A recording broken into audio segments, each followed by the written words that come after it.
The roast had barely come out of the oven when my phone buzzed for the third time. Celeste. I wiped my hands on a dish towel before answering. Hello, Mrs. Whitmore. Where are you? I smiled. Still home, dinner isn't until 1. I know, but could you come a little earlier? There's so much to finish. She sounded flustered. That wasn't unusual. Whenever her parents visited, she treated it like a royal inspection. I'll leave in 10 minutes. Thank you. I really appreciate it. She hung up before I could say goodbye. I glanced around my kitchen. The apple pie was cooling on the counter. A fresh loaf of rosemary bread sat beside it. I'd also packed Gavin's favorite homemade lasagna, because he always claimed nobody made it the way I did. My husband used to joke that I never visited family without enough food to feed an army. He wasn't wrong. Even after he'd been gone for 11 years, cooking for the people I loved still felt like the closest thing to hearing his voice again. I loaded everything into insulated bags and drove across town. The closer I got to Gavin and Celeste's neighborhood, the larger the houses became. Stone entrances, perfect lawns, luxury cars parked in spotless driveways. It had never bothered me that they lived differently than I did. I was proud of Gavin. Every late night shift I'd worked at Whitmore's Corner Cafe had helped put him through engineering school. Watching him succeed made every sacrifice worth it. When I pulled into their driveway, the front door opened before I could knock. Celeste hurried outside. Thank goodness. She grabbed 2 casserole dishes without even noticing the flowers in my other hand. I brought these for the table, I said. Oh, she glanced at them. Just leave them somewhere. She disappeared back inside. I followed her. The house looked completely transformed. Fresh orchids covered nearly every surface. Crystal glasses sparkled beneath a massive chandelier. White linen tablecloths stretched across the dining table. It looked less like a family lunch and more like a luxury hotel advertisement. You've been busy. She barely looked up. My parents like things perfect. I laughed softly. I remember. The last time Bernard Sinclair had visited, he'd criticized Gavin's lawn because it wasn't cut in perfectly straight lines. Patricia had spent 20 minutes asking where the serving dishes had been purchased. Neither of them had ever been openly cruel to me. They simply acted as though I wasn't someone worth noticing. I never let it ruin my day. At least, I tried not to. I'll help set the table, I offered. And I've got that. Then what can I do? She looked around the room. Her eyes stopped on a hallway closet.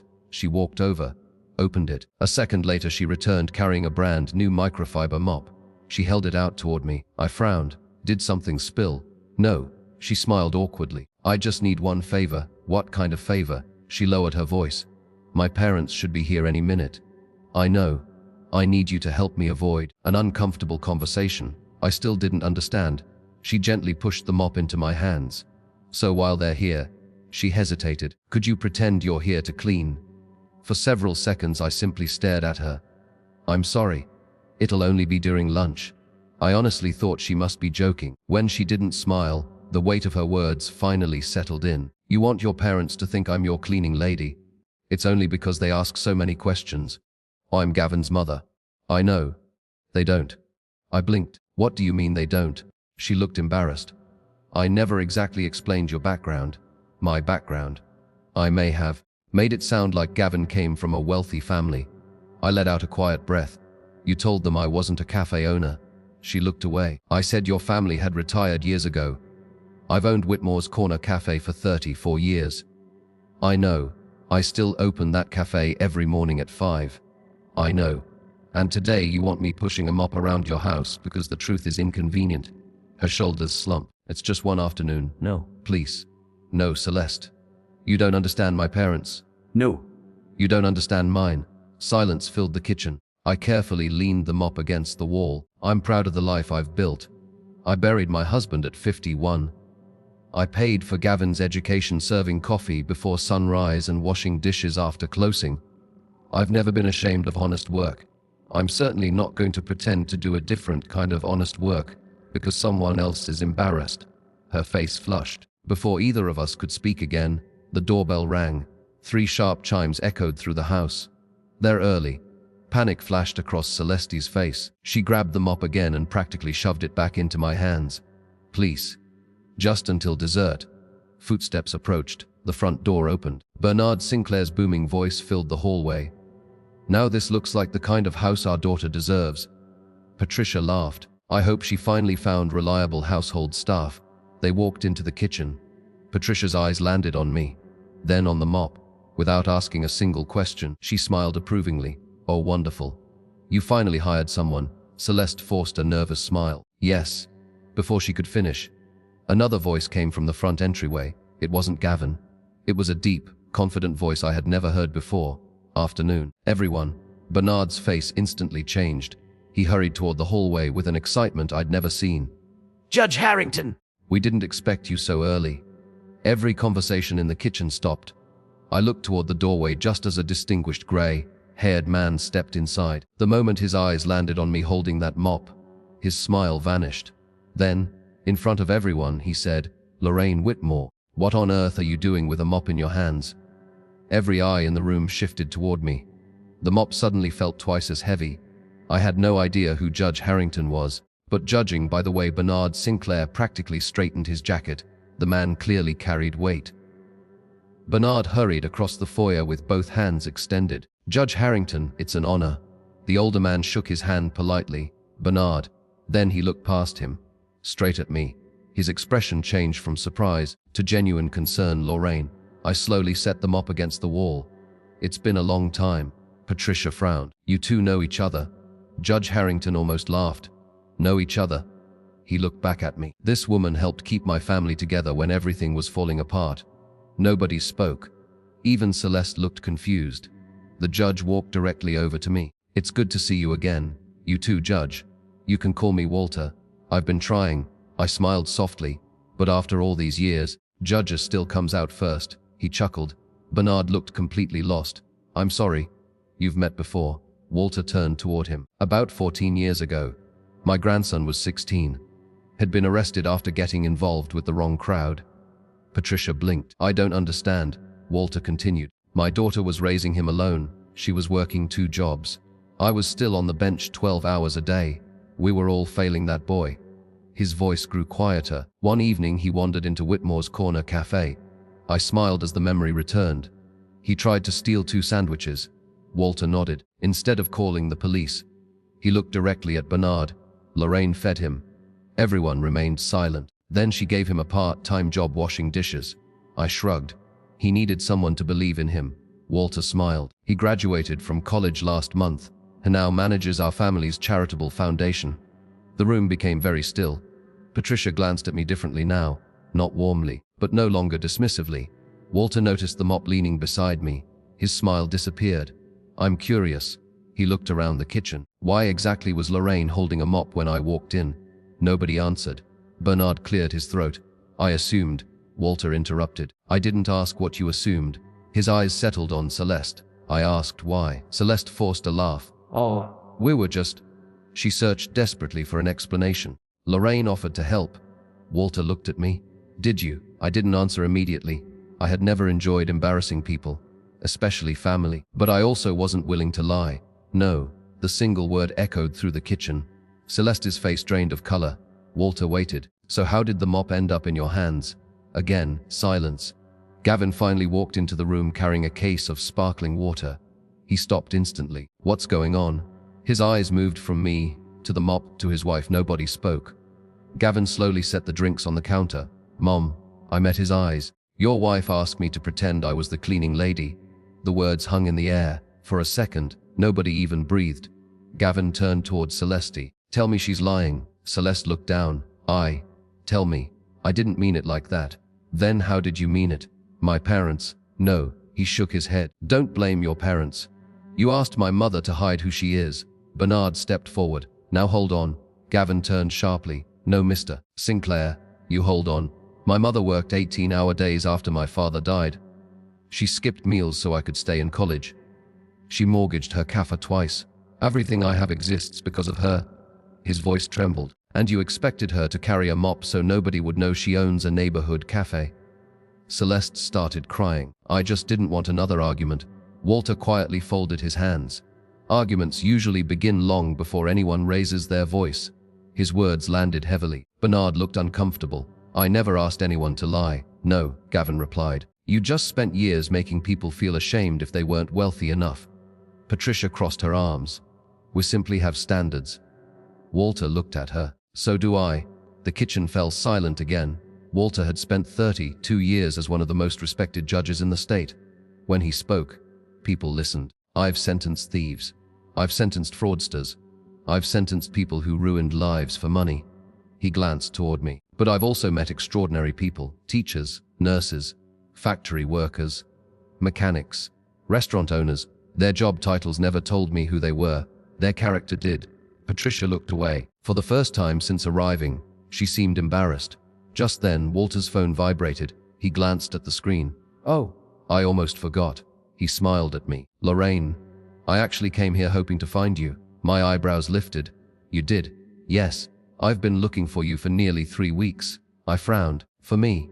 Walter reached into the inside pocket of his blazer and removed a large cream-colored envelope sealed with blue wax. He held it toward me. "I believe this belongs to you." I looked at the elegant envelope. My name was written across the front in beautiful handwriting. Lorraine Whitmore. I had never seen it before. "Who sent it?" Walter smiled. "I promised not to tell you until you opened it." Bernard stared at the envelope. Patricia leaned closer. Even Celeste stopped crying. Slowly, I broke the seal. Inside was a formal letter bearing the crest of the Whitmore Community Foundation. As I began reading, my hands started to shake. Because the very first line said, "Mrs. Lorraine Whitmore, it is our honor to inform you that you have been unanimously selected to receive this year's Eleanor Whitmore Humanitarian Legacy Award." Then I saw the amount attached to the award. I honestly thought I had read it wrong. $1 million. For a few seconds, I honestly thought there had to be a mistake. I looked at the number again. Then again. $1 million. My eyes moved to Walter. "I think you handed me the wrong letter." He smiled. "I didn't. I've never even heard of this award. You've never needed to." Bernard stepped closer. "What exactly is this?" Walter looked around the room. "I suppose everyone should hear it now." He motioned toward the dining room. "Let's sit." No one argued. 5 minutes earlier, Bernard had been the unquestioned center of attention. Now everyone was waiting for Walter to speak. The irony wasn't lost on me. I quietly folded the letter and placed it beside my plate. Walter rested his hands on the table. "The Eleanor Whitmore Humanitarian Legacy Award isn't something people apply for."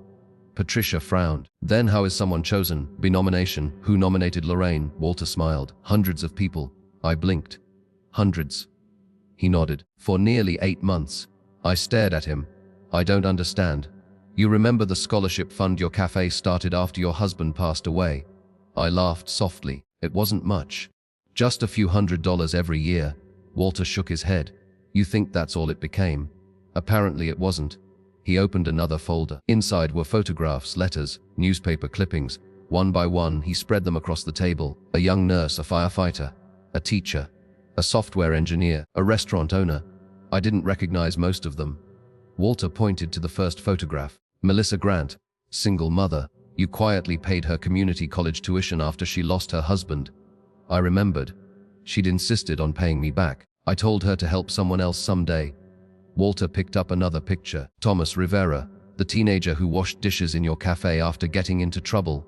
I smiled. He was a good kid. He's now a firefighter. Another photograph. Angela Morris, the nursing student whose rent you secretly covered for 6 months. I only helped because she was sleeping in her car. Walter nodded. And today she runs the emergency department at St. Catherine's Hospital. My throat tightened.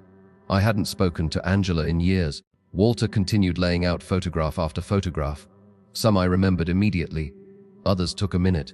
A mechanic whose tools had been stolen. A widow whose electricity had been shut off. A young couple whose apartment had burned down. Every story brought back a memory I'd nearly forgotten. None of them had ever felt extraordinary at the time. Just people who needed help. Walter looked at Bernard. Do you know what every one of these people wrote in their nomination letters? Bernard slowly shook his head. They all said the same thing. He looked at me. Lorraine never helped to be noticed. She helped because someone needed it. Silence settled over the room. Walter slid a thick stack of envelopes toward me. There are 312 letters. They came from people in 12 different states. They've raised over $6 million in your honor.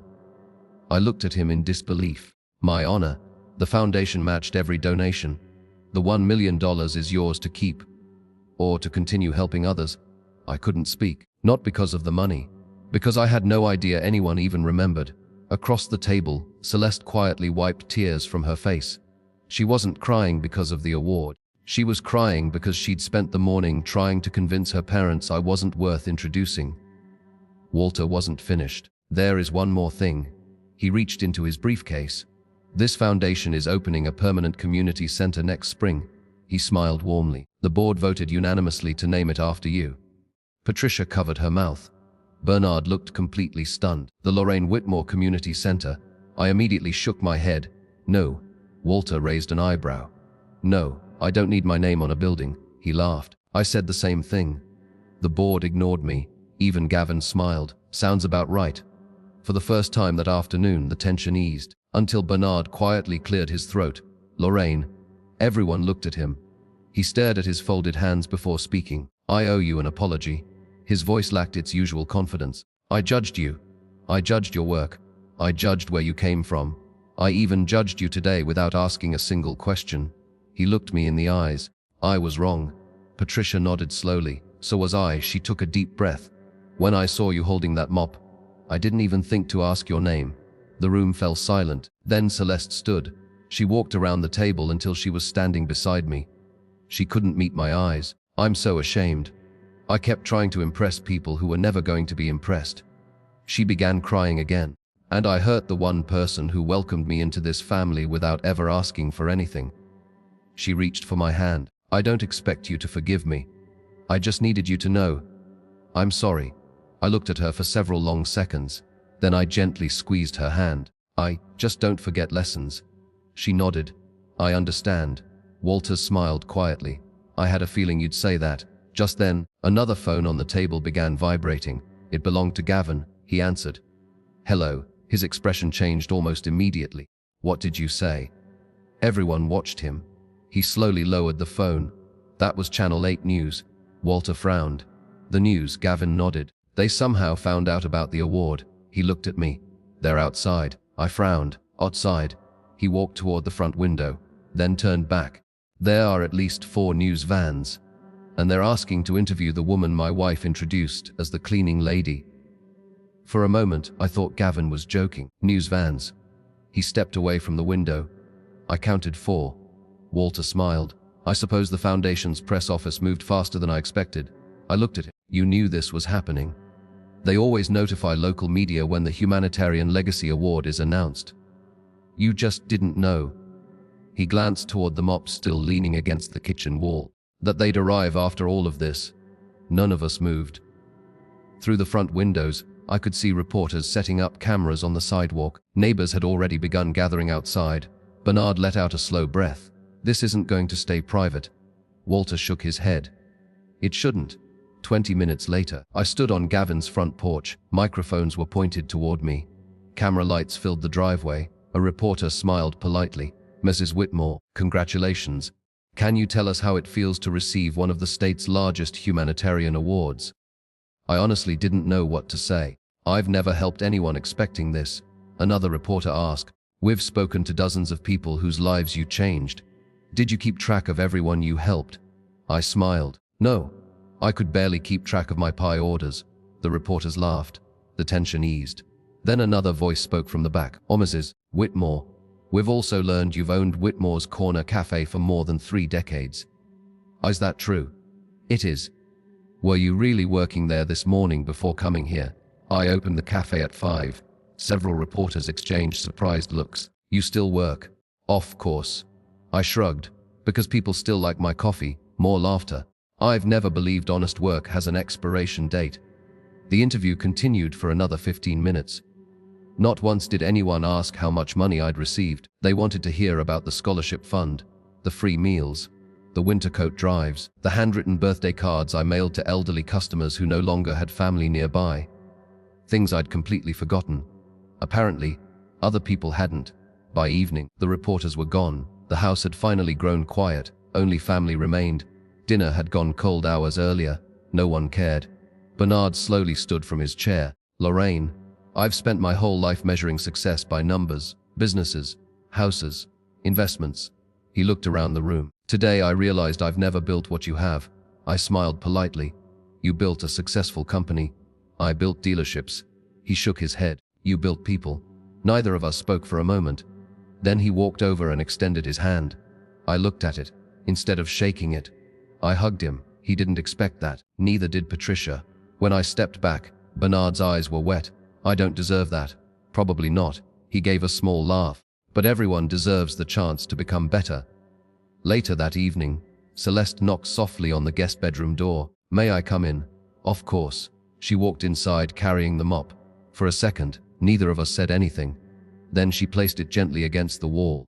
I couldn't look at this without feeling sick. She sat across from me. I've replayed today 100 times. I kept asking myself, how did I become someone who could hand a mop to the woman who treated me like a daughter? I waited. I think I know the answer. What is it? I spent years trying to impress people who always wanted more. My parents praised appearances. They praised status. They praised expensive things. She looked down. I started believing appearances mattered more than character. Tears rolled down her cheeks. And today, I almost taught my own children that same lesson. That sentence hit harder than anything else she'd said. I reached across the table and took her hand. Then don't, she looked at me. You can't change this morning, but you can change tomorrow, she nodded. I will. I promise.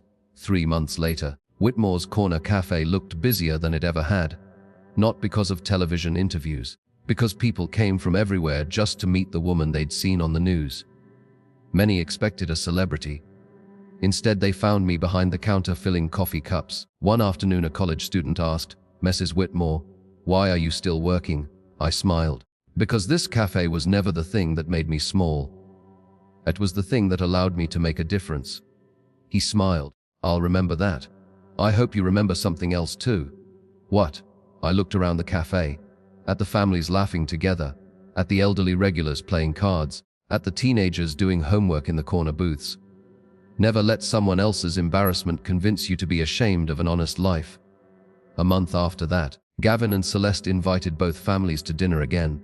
This time there were no crystal centerpieces, no expensive decorations, no pretending, just homemade food. Halfway through the meal, Celeste stood. She tapped her glass. I want to say something. She looked at everyone before turning toward me. The first time my parents came to this house, I introduced Lorraine as someone she wasn't. She swallowed hard. Today, she walked over and wrapped an arm around my shoulders. I'd like to introduce the woman I'm proud to call my mother. The room filled with applause. Even Bernard started clapping first. I looked around the table. Nobody cared who owned dealerships. Nobody cared who owned a cafe. For the first time, everyone simply saw each other. And somehow, that was worth far more than the $1 million award. Because awards recognize what you've done. Family is built by what you choose to do next.